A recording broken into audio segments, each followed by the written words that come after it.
paslon nomor urut 2, Prabowo Gibran ini unggul sementara ya Bu ya, berdasarkan versi hitung cepat untuk di satu putaran. Menurut Ibu sendiri atau mungkin dari persepsi pasar dan juga investor, apakah ini sebetulnya hal yang memang diharapkan atau Ibu mungkin memiliki pandangan lain?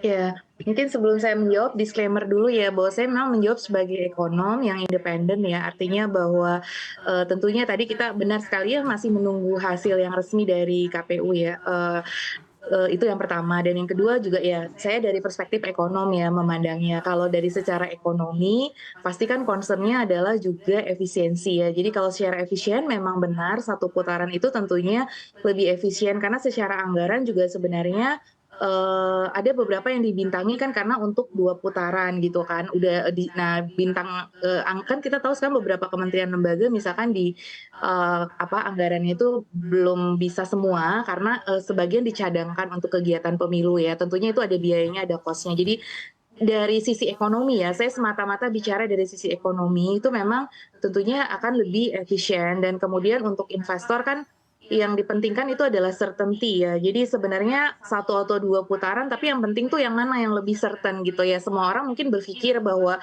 satu putaran itu lebih certain, tapi kan in terms of demokrasi ya mungkin itu ada lagi pembahasannya ya secara kacamata ilmu politik, tata negara dan lain sebagainya. Jadi ini saya berbicara kalau hanya semata-mata dari pandangan ekonomi tentunya satu putaran itu kemungkinan memang lebih certain dan lebih efisien secara biaya gitu ya, dan, ya tapi secara demokrasi dalam arti bahwa, ada harapan-harapan untuk perjuangan dan sebagainya itu mungkin lain lagi. Jadi, ya kalau investor sebetulnya lebih melihat bahwa yang penting itu lebih certain dan kemudian nanti hasil pemilu ini tentunya diterima secara baik, berjalan secara baik dan kemudian juga, keamanan ya, untuk faktor keamanan. Artinya bahwa semua pihak, legowo, kemudian menerima hasil dan kemudian ini kita terima sebagai suatu konsensus bersama untuk melanjutkan, masa depan Indonesia gitu ya. Itu kalau semua pihak kemudian bisa menerima dan kemudian ada konsensus, kesepakatan, kemudian ada ya setelah,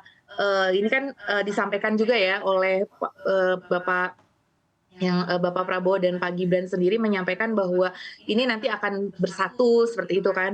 Okelah boleh kemarin itu berbeda, tapi sekarang, kalau memang hasil itu kemudian nanti sudah fix ya tentunya ingin bersatu melanjutkan lagi pembangunan ekonomi dan agenda-agenda kita ke depan. Nah, kalau itu bisa dijalankan dengan baik ya itu harapannya Indonesia bisa berkembang terus ya. Jadi kalau investor tuh melihatnya pengen growing, pengen stable gitu secara keamanan, secara hasil pemilu ini diterima. Harapannya tidak terlalu banyak lagi, riak-riak lagi gitu ya. Jadi terjadi, konsensus, terjadi persatuan kembali ataupun yang disebut sebagai konsolidasi gitu. Harapannya kalau investor tentunya seperti itu dan nanti program-program yang nanti dijanjikan itu nanti di-review kembali untuk kemudian lebih realistis sebenarnya ya karena kan kalau program kan kadang-kadang ada unsur untuk menariknya, kemudian unsur populis ya. Pada akhirnya nanti terus dipertemukan dengan kenyataan di lapangan seperti apa. Misalkan program-program yang ada jangan sampai nanti mengganggu fiscal sustainability. Jadi tetap tetap memperhatikan, rule-rule,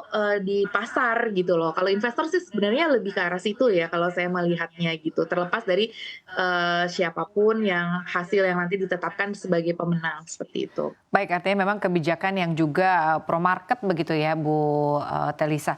Tapi Bu terkait dengan mungkin Betul. sektor-sektor Bu, sebetulnya sektor-sektor apa saja yang kemungkinan akan diuntungkan dengan kondisi sementara saat ini? Artinya ada kemungkinan begitu bahwa ternyata memang pemilu ini akan berlangsung satu putaran.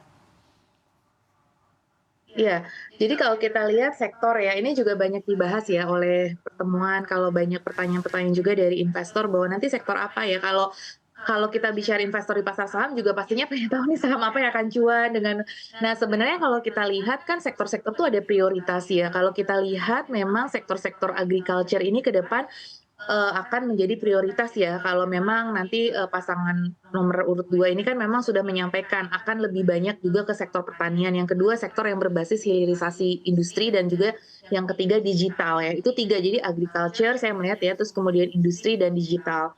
Nah, sektor agriculture ini yang terkait dengan, kalau jadi diterapkan kan program makan gratis itu ya, banyak ke, pangan ya, jadi ke sektor pangan, maksudnya agriculture secara luas ya, pangan, kemudian nanti juga ada industrinya juga, manufakturnya juga, Mamin gitu kan. Jadi itu sih kemungkinan ya, karena itu yang akan ditonjolkan utama ya, program makan siang gratis itu, gitu. Jadi ataupun sarapan gratis ya. Jadi itu juga yang nanti pastinya akan mendorong sektor agriculture. Kemudian juga disebutkan bahwa akan melanjutkan hilirisasi. Ya, hilirisasi ini harus kita dengar juga di berbagai debat dan visi misi yang disampaikan itu deindustrialisasi itu terjadi sehingga kemudian kita ingin mengawal menuju Indonesia Emas 2045 itu ya dengan cara industrialisasinya dikembangkan lagi melalui hilirisasi.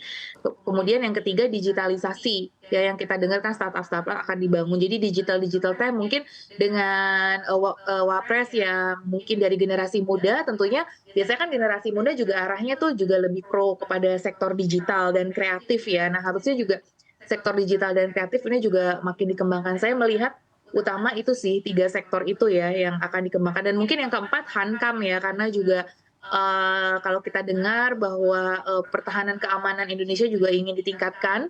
Nah, seharusnya sektor Hankam itu juga menjadi sektor ke depan yang juga cukup lead di Indonesia karena industri Hankam kita juga sebetulnya cukup potensi ya. Selama ini kan mungkin kita dengar banyak beberapa impor, tapi sebenarnya kita sudah banyak juga ya PT PAL, Pindad gitu misalkan itu BUMN-BUMN kita juga yang memproduksi dan itu sudah mengekspor juga. Jadi artinya bahwa kita punya potensi juga sebetulnya gitu. Itu mungkin ya dugaannya.